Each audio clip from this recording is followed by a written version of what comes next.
नमस्कार. विकास म्हणजे नेमकं काय रे भाऊ? मित्रांनो, मी आपल्यासमोर भाषण करण्यासाठी नाही, तर माझ्या मनातली अस्वस्थता आपल्यासमोर मांडण्यासाठी हा संवाद साधत आहे. मित्रांनो,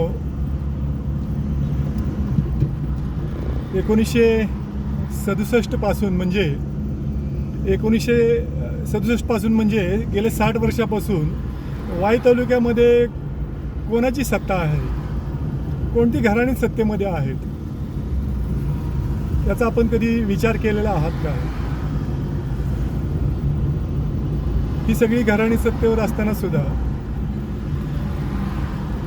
वाईच्या विकासाचं नेमकं चित्र आजच्या स्थितीमध्ये काय दिसतंय? मित्रांनो, 60 वर्षापासून सत्तेत असूनही वाई तालुक्यामध्ये एखादं इंजिनिअरिंग कॉलेज आहे काय?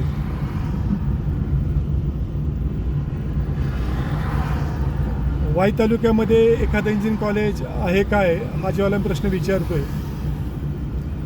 त्यावेळेला तालुक्यातल्या नुकत्याच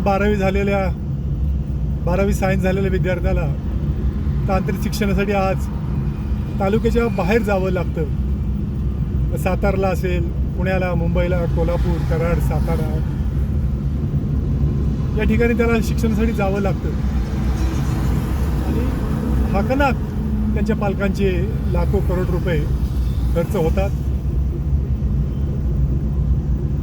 मित्रांनो, इंजिनिअरिंग कॉलेज जर आपल्या वाई तालुक्यामध्ये या राजकीय मंडळींनी, या लोकप्रतिनिधींनी विकासाचं काम म्हणून जर उभं केलं असतं, तर इंजिनिअरिंग कॉलेज जर नसल्यामुळं काय काय झालंय याच्यावर एक आपण चर्चा करूया. आज आपल्या तालुक्यामध्ये, आपल्या वाई शहरामध्ये इंजिनिअरिंग कॉलेज नसल्यामुळं तालुक्यातल्या 12वी सायन्स झालेल्या मुलांना उच्च शिक्षणासाठी इच्छा नसूनही तालुक्याच्या बाहेर शिक्षणासाठी जावं लागतं, जसं की सातारा, कराड, कोल्हापूर, पुणे, मुंबई.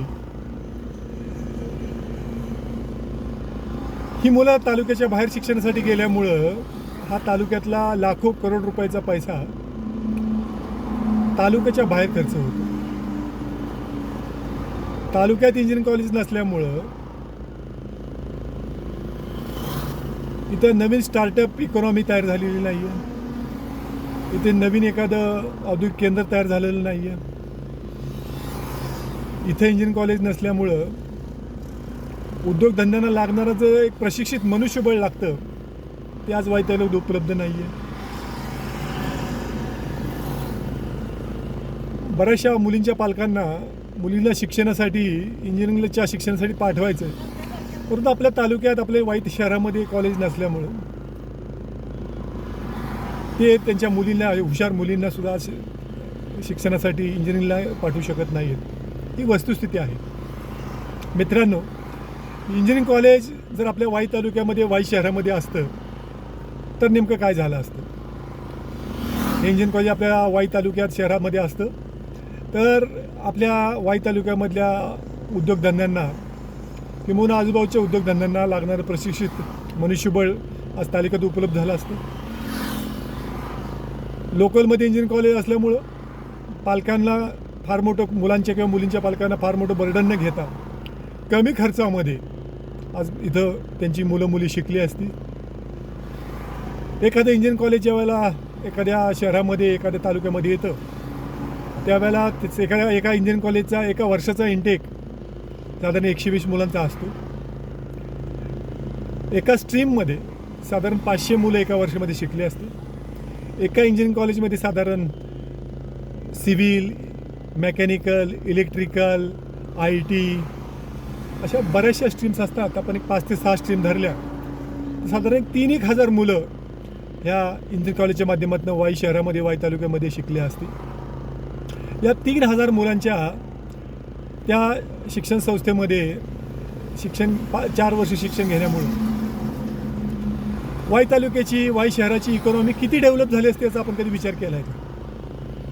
ज्यावेळेला 3,000 मुलं एखाद्या इंजिनिअरिंग कॉलेजमध्ये शिकतात त्यावेळेला 150 प्राध्यापक आणि शिक्षणेतर कर्मचारी त्या कॉलेजवर, त्या शिक्षण संस्थेमध्ये काम करतात. साधारण 30,000पासून 2.25 लाखापर्यंत पगाराचं त्यांचं स्केल असतं. हा शिक्षकांचा, हा शिक्षकेतर कर्मचाऱ्यांचा पैसा वाई शहरामध्ये, वाई तालुक्यामध्येच वापरला गेला असता. ज्यावेळेला 3,000 मुलं इंजिनिअरिंग कॉलेजमध्ये शिकतात त्यावेळेला त्यातली काही मुलं, निम्म्यापेक्षा जास्त मुलं, 2,000 मुलं तिथल्या हॉस्टेलला राहिली असती.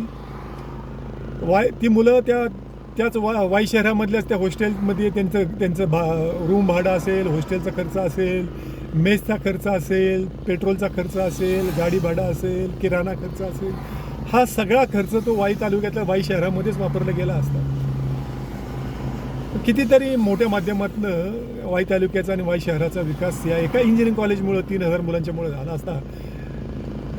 तसेच ह्या सगळ्या प्रक्रियेमध्ये वाई कॉलेजमध्ये इंजिनिअरिंग कॉलेज जर, वाई तालुक्यामध्ये, वाई शहरामध्ये इंजिनिअरिंग कॉलेज जर असतं तर बाजारपेठ वाई तालुक्याची फार मोठ्या प्रमाणात बहरली असते. वाई तालुक्यामध्ये ITचे स्टार्टअप्स चालू झाले असते, IT पार्क झाला असता, वाई तालुक्यामध्ये स्टार्टअप हब्स झाले असते. एका इंजिनिअरिंग कॉलेजमध्ये खूप मोठा फरक पडला असता. मला जी ही सध्याची जेनजी पिढी आहे, 18 ते 45 वयोगटातली तरुण पिढी आहे, मुलं मुली आहेत, त्यांना सगळ्यांना मला प्रश्न विचारायचा आहे. मित्रांनो, तुमच्या हातामध्ये मोबाईल आहे. या मोबाईलच्या माध्यमातून तुम्ही सगळं जग बघताय.